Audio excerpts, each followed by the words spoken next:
Bismillahirrahmanirrahim. Assalamualaikum warahmatullahi wabarakatuh. Jadi jumpalah gaet di Turki. Rupanya dia belajar bahasa Indonesia, lancar dia bahasa Indonesia. Jadi saya tanya, kok lancar bahasa Indonesia ini di mana belajar bahasa Indonesia? Saya ke Jogja, Ustadz. 3 bulan saya di Jogja. Bunyi Jawa pula dia. Jadi kau selama di Indonesia, apalah yang kau tengok, yang kau perhatikan? Karena kita kadang kok ke senegeri orang tuh ada sesuatu yang kita perhatikan. Ada beberapa yang lucu yang di Indonesia itu Pak Ustaz. Di antaranya, di Indonesia orang kalau beli soto, beli bakso dimasukkan ke plastik dan plastiknya itu bening. Itu saya mau ketawa terus. Kenapa? Karena di tempat kami yang masuk plastik bening itu muntah Pak Ustaz. Yang kedua apa yang lucu kau tengok? Yang lucu Pak Ustaz, kalau mampir ke rumah makan di pinggir jalan, ada tisu bulat. Tisu bulat itu tempat kami untuk WC gitu. Jadi ada yang menurut kita biasa-biasa aja, tapi orang sakit perut nengok kita. Nasib kertas, asalnya sama bubur kayu, tapi tergantung dia di mana. Tanah ini sama. Tanah yang ada di Maroko dengan tanah yang ada di Mesir, dengan tanah yang ada di Sudan, dengan tanah yang ada di sini sama tanahnya. Tapi tanah di Pulau Sumatera, tanah di Nusantara nih berkahnya luar biasa. Saya jumpa dengan pakar minyak internasional. Apa kata dia? Ustadz, dikumpulkan seluruh minyak di dunia ini, ada satu minyak emas. Di mana itu Pak? Minas. Kenapa disebut minyak emas? Minyak yang paling murni, paling bagus. Itu yang menyebut pakar minyak. Entah dia pakar minyak jelantah, wallahu alam. Tapi yang jelas kata dia, minyak yang paling hebat di dunia adalah minyak Minas. Ada satu daun yang paling mahal di dunia, namanya daun keraton. Daun keraton ini tumbuhnya hanya di satu daerah di Pulau Kalimantan, tak tumbuh tempat lain. Datang orang Amerika, diperiksanya, dibawanya bibitnya, ditanam mereka ribuan hektar di Amerika. Begitu ditanam, bawa ke pabrik, tumbuh hijau, tapi kandungan yang ada di Kalimantan itu tak ada di Amerika. Haji, apa ini? Barokah. Ada pula pergi saya ke Sulawesi. Rupanya dulu Majapahit membuat senjata keris, pedang tombaknya diambil dari Sulawesi ini. Besi-besinya, biji besinya. Kenapa? Karena biji besinya lebih ringan tapi lebih keras. Tempat kita besinya berat tapi tak keras. Kenapa di sana biji besinya ringan tapi lebih keras? Karena besinya bercampur dengan nikel. Nikel itulah sekarang yang dicari orang. Luar biasa. Ada pula satu rumput, mahalnya minta ampun. Satu amplopnya aja dulu murah sampai 30.000, 100.000. Hanya tumbuh di Aceh. Tak ada tumbuh tempat lain. Jadi tanah kita ini berkah luar biasa.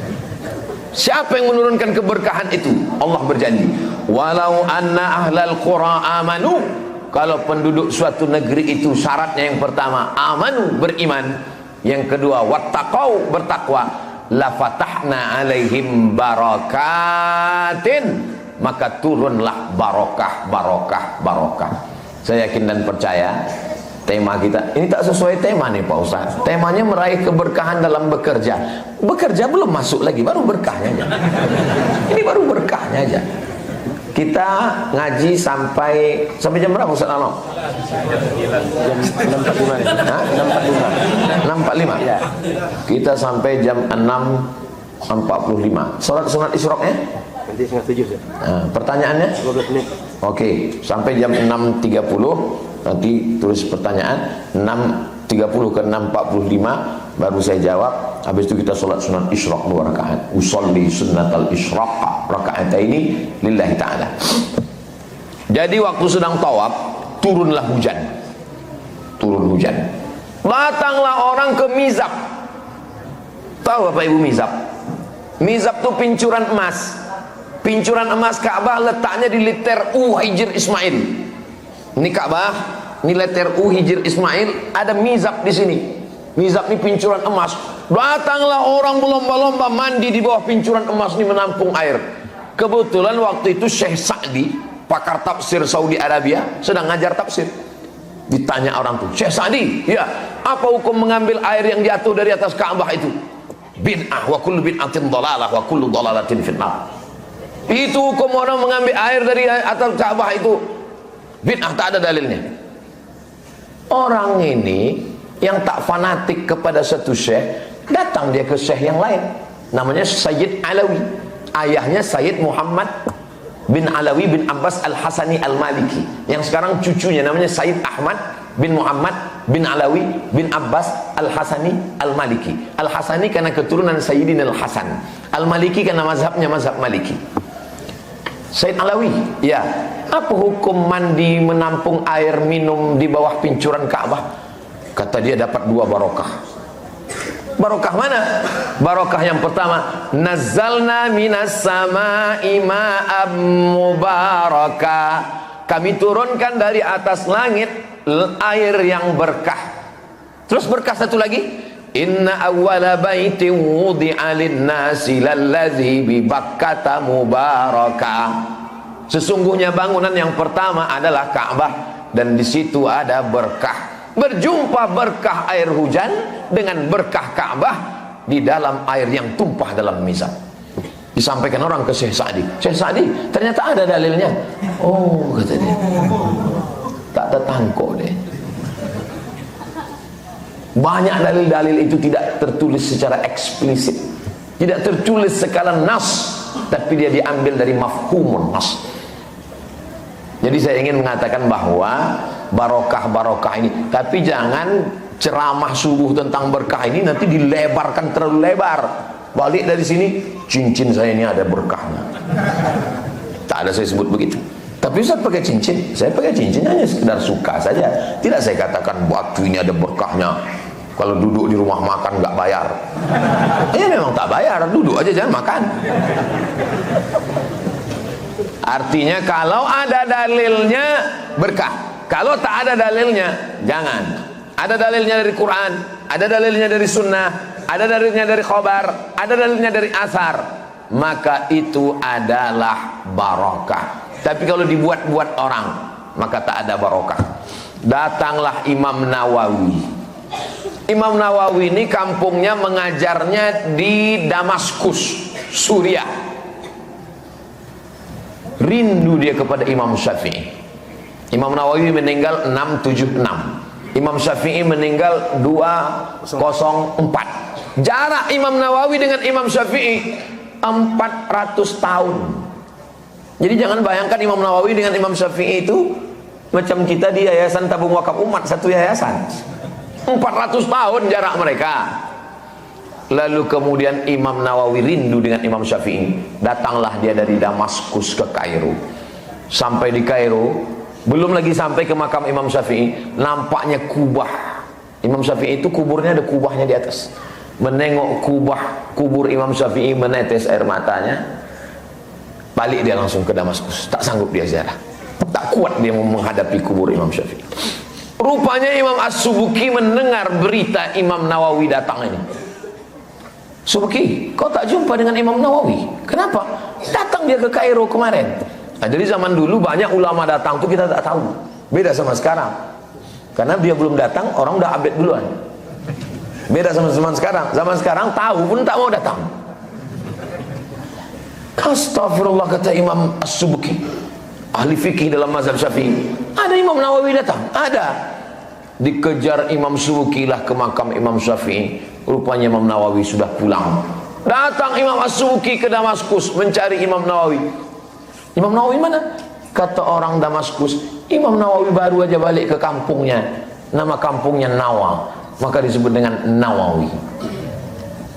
Orang Mesir Al-Misri, orang Makkah Al-Makki, orang Madinah Al-Madani, orang Duri Ad-Duri.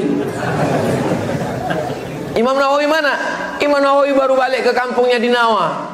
Imam As-Subuki mengejar ke kampungnya di Nawa. Sampai di Nawa, Imam Nawawi sudah meninggal dunia.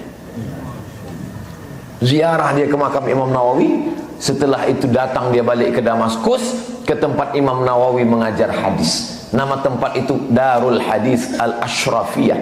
Sampai di situ ditanyanya, di mana biasa tempat Imam Nawawi mengajar? Ditunjukkan orang tuh, inilah meja Imam Nawawi. Di mana bekas tapak kakinya? Di sini. Diletakkan Imam As-Subki pipinya di tempat tapak kaki Imam Nawawi. Begitulah ulama zaman dulu memuliakan. Orang zaman dulu begitu. Kenal kau dengan imam? Aku di bawah tapak kakinya. Orang sekarang enggak. Kenal kau dengan si anu? Itu kulit-kulit kitab aja kaji. Orang zaman dulu besar karena membesarkan ulama yang lain. Orang zaman dulu mulia karena memuliakan orang lain. Orang sekarang dihinakan karena merendahkan orang lain. Maka jangan kita merendahkan orang lain. Disitulah letaknya barokah. Saya sudah jelaskan barokah, makna barokah, asal barokah, di mana letak barokah. Sekarang barokah dalam bekerja. Oh, barokah ini hanya mengajar, barokah ini hanya pengajian, barokah kalau ngapal Quran, barokah kalau jadi imam, barokah kalau jadi ulama. Kami ini Pak Ustadz karyawan, kami ini pegawai BUMN. Bagaimana kami bisa dapat berkah? Yang pertama, syarat supaya dapat berkah, innamal a'malu ya. Bapak ibu pergi pagi, pulang petang, peras keringat, banting tulang, tunggang langgang, lintang pukang. Kepala jadi kaki, kaki jadi kepala. Apa yang dapat? Diabetes, sakit pinggang, asam urat, asam lambung, asam kandis, asam gelubur. Kedua asam siriang-riang, menangis di pintu kubur, teringat badan tak sembahyang. Apalah jadinya semuanya? Pensiun, sakit pinggang, meninggal. Zaman dulu begitu, sekarang tak ada langsung begitu. Langsung COVID mati.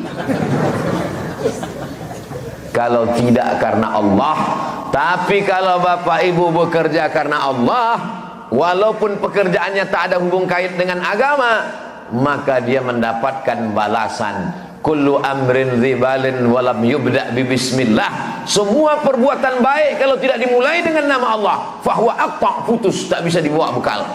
Maka mulailah dengan berangkat bismillahi tawakkaltu 'ala Allah la haula wala quwata illa billah. Yang sudah mengamalkan ini alhamdulillah, yang belum mengamalkan insyaallah. Yang lalu-lalu bagaimana Pak Ustaz? Illa man taba, orang yang bertaubat, wa amana, beriman, wa amila amalan salihah, yubaddilullahu sayyiatihim hasanat. Jangan sedih, jangan berduka. Jadi Pak Ustaz, amal kami selama ini, Bapak kerja udah lama, udah 20 tahun Pak Ustaz, tak pernah atas nama Allah. Tak pernah Pak Ustaz. Berapa kali lagi kerja? Bulan depan pensiun Pak Ustaz. Yang lalu-lalu itu akan dijadikan Allah sebagai amal kebaikan. Syaratnya 3, illa man taba, bertaubat, wa amana, beriman, wa amila amalan solihah, beramal amal soleh, bukan amal somat. Syarat yang kedua adalah walau anna ahlal qura amanu, iman, wattaqau, takwa. Apa beda iman sama takwa Pak Ustadz? Ini saya khawatir nanti ibu bapak pulang ke rumah ditanya sama anaknya, mak ya, apa beda iman sama takwa? Dari dulu dah begitu, jangan banyak-banyak tanya. Kata Ustadz, banyak tanya masuk neraka nanti. Ustadz juga yang kena. Tertulis pula di kulkas itu gratis. Rusak konsen saya jadi.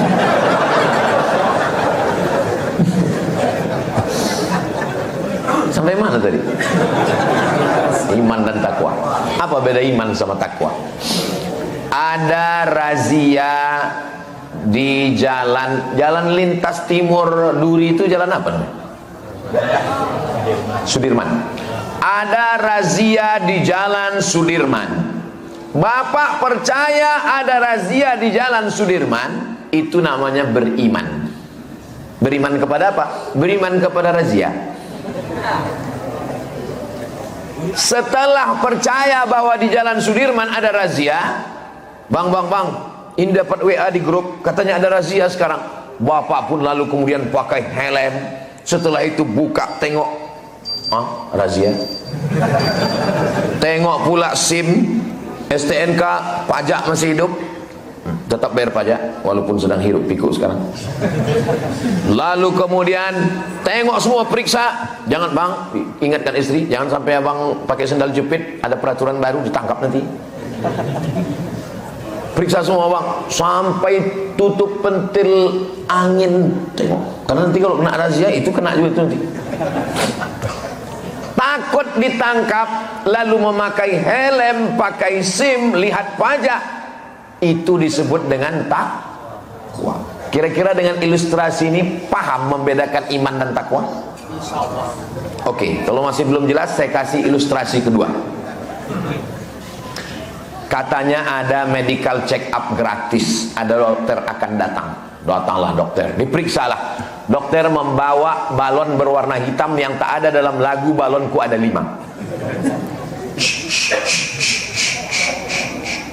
Balonnya dokter yang dipasang di tangan tuh apa? Ibu, kata dokter, jangan jauh-jauh dari rumah ya. Kenapa begitu? Ini tensinya 180/150. Maksudnya kalau udah gitu, maksudnya jangan jauh-jauh, nanti jenazahnya susah ada. Lalu kemudian ibu bapak percaya dengan dokter ini. Percaya kepada dokter itu disebut dengan iman. Iman apa? Beriman kepada dokter. Lalu kemudian kata dokter, karena tensinya tinggi, jangan makan daging, jangan makan kambing, jangan kolesterol, jangan minum susu, jangan minyak, jangan stres. Lalu kemudian takut makan kambing. Akikah anak tetangga tak datang. Takut stres, maka takutnya itu dengan cara menjaga diri memakan yang tidak boleh, itu disebut dengan takwa. Dari dua contoh ilustrasi ini bisa dipahami? Tak juga saya kasih contoh ketiga. Saya kasih contoh ketiga, tak juga paham, dua gendangnya. Kalau tak saya pulang, bapak ibu pulang. Payah betul pula memahaminya. Inilah dia iman dengan takwa. Jadi syaratnya turun berkah adalah beriman bahwa kita akan mati, bahwa setelah mati kita akan dituntut tanggung jawab, bahwa kita akan ditanya tentang nikmat Allah. La tus'alunna yauma idzin 'anin. Kalau sudah beriman, insyaallah datanglah takwa. Maka tengok ayat 183 Al-Baqarah. Diawali dengan iman, di ujungnya takwa. Ya ayyuhalladzina amanu. Ujungnya la'allakum.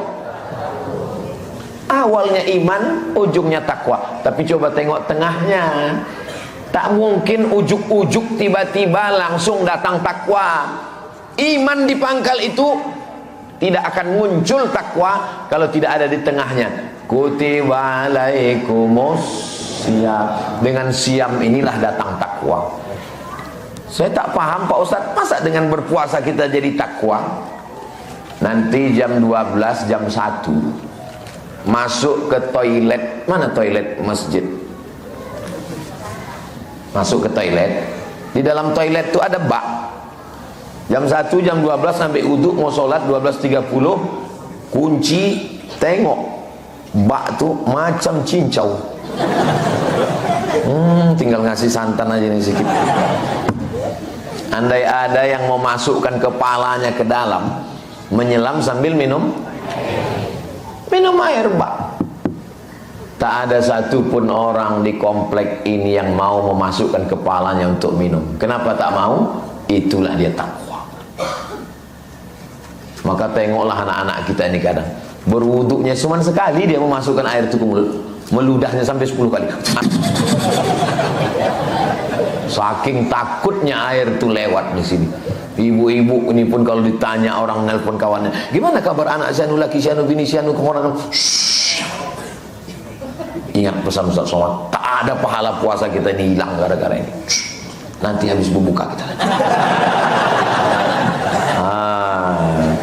Jadi kalau mau bertakwa banyak-banyak puasa, insya Allah bertakwa.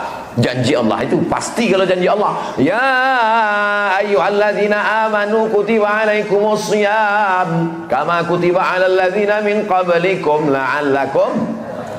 Kalau mau bekerja ini berkah, pertama niat karena Allah, yang kedua karena iman, yang ketiga karena takwa, yang keempat rezekinya dibagi.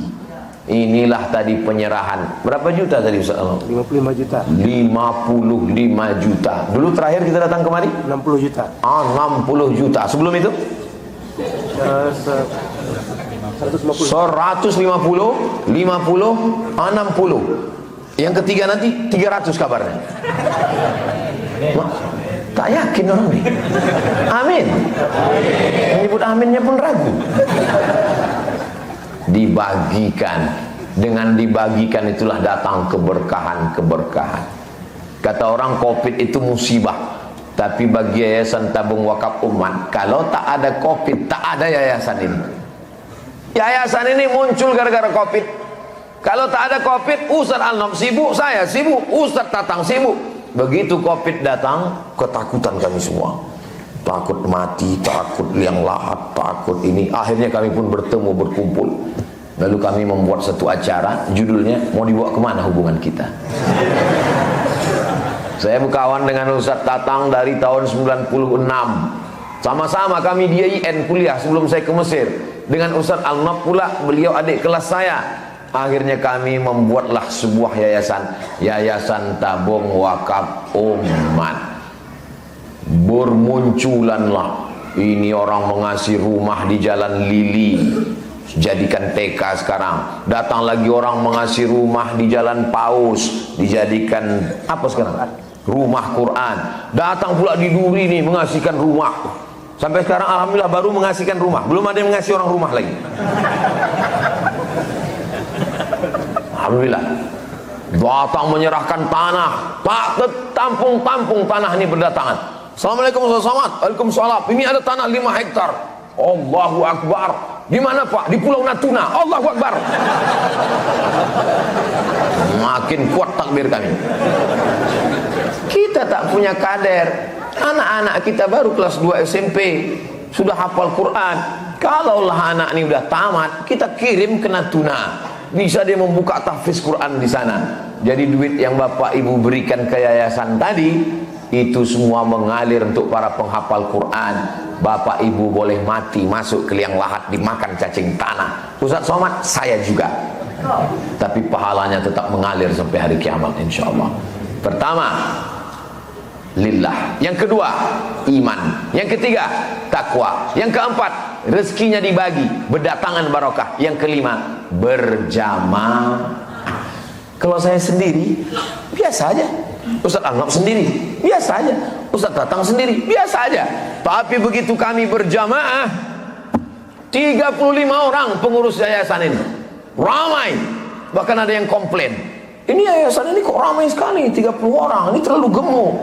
Saya bilang bagus terlalu gemuk, biar supaya tak dilarikan orang. 35 orang dalam yayasan ini. Ternyata rezeki berjamaah. Makanya banyak kadang waktu masih sendirian, masih lajang, susah rezekinya. Tapi begitu dia menikah, punya anak, pas ditanya, "Oh Pak sekarang hebat ya?" Rezeki anak-anak Pak Ustaz. Siapa nih? Rezeki orang rumah Pak Ustaz. Istrinya pun pas ditanya gitu juga, "Ibu?"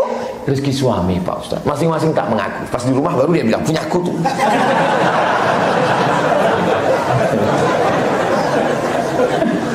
Artinya rezeki satu orang lain, rezeki berdua lain. Contohnya kita ini berjamaah. Ini kalau tak berjamaah, mana kita dapat rezeki subuh ini? Masing-masing. Tapi dengan berjamaah, Masya Allah, belum pernah saya marah ke jamaah karena tertidur pengajian. Belum pernah. Baik yang live langsung maupun rekaman. Pernah Bapak Ibu dapat kabar Ustaz Somad mengamuk karena jamaah tertidur? Tidak pernah. Kenapa? Karena kalau Ustadz ceramah jamaah bisa tidur, itu menandakan masuk ke dalam hati. Berapa banyak orang tak bisa tidur malam gara-gara kena penyakit insomnia. Tak bisa dia tidur. Begitu menengok Ustadz ceramah, langsung apa tak bersyukur kita. Datang diciumnya tangan Ustadz, "Terima kasih Pak Ustadz sudah membuat saya bisa tidur." Saudara yang dimuliakan Allah SWT, sampai jam 6.30 kertas-kertas pertanyaan akan kita bahas dalam 6.45. Intinya subuh ini kalau ditanya, macam mana? Apa judul ceramah tadi Bang? Meraih keberkahan bekerja. Apa aja dia? Udah disebutkan Ustaz, cuma aku tak ingat entah apa-apa kata dia. Yang tak ingat bisa ditonton ulang di channel Tabung Wakaf Umat. Subscribe, like, share, and comment.